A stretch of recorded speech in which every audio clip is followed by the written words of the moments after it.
Hello, everybody, welcome back to Gyanan. This is the series of 100 things every designer needs to know about people audiobook. How people focus their attention. Chapter 49. For people to pay attention to something, they must first perceive it. For you to pay attention to something, you must be able to sense and perceive it. Here are some examples of the sensitivity of your senses. Sight. If you're standing at high point in total darkness, you can see a candle 30 miles away. Sound. If you are in a very quiet room, you can hear a watch ticking 20 feet away. Smell. If you can smell a drop of perfume in about 800 square feet of space. Touch. You can feel a human hair on your skin. Taste. You can taste a teaspoon of sugar in 2 gallons of water. Signal detection theory. If you can't find your watch and you're trying to figure out where you left, then you will hear it ticking if you're within 20 feet of it. But what if you aren't looking for your watch? What if you're unconcerned with your watch and instead you're thinking about what to have for dinner? In that case, you may not even realize that there is a watch ticking at all. Detecting something is not necessarily simple. Your senses may perceive a stimulus, but that doesn't mean that you're paying attention to it. Sensitivity and bias. Imagine you're expecting someone to come by and pick up.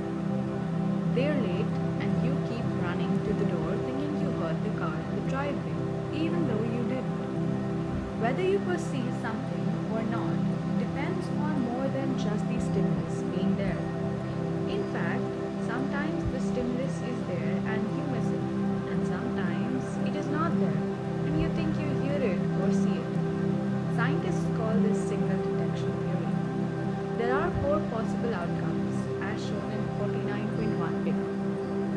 This is not just a conceptual idea. There are real cases that signal detection researchers study. Take, for example, a radiologist who is looking at dozens of medical images every day. The radiologist has to decide if there is a small dot on the image and if it's cancer or not.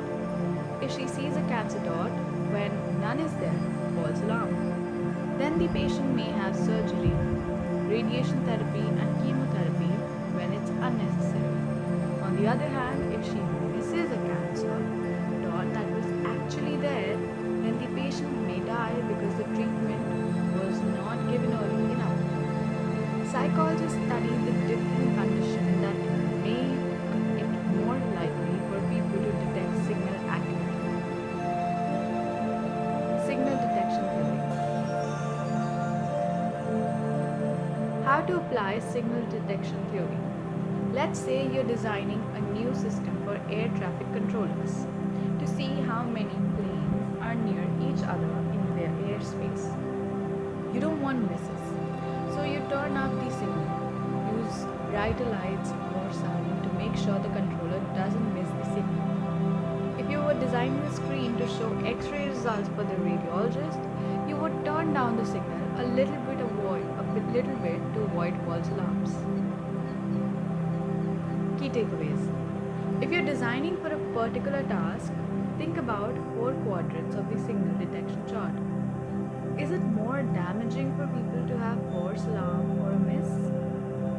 Think about what you may need to do with your design based on 4 quadrants of the signal detection chart. If a false alarm is worse, then tone down the signal. If a miss is worse, then make the signal stronger. To be continued. Thank you for watching the video. Like, share, subscribe.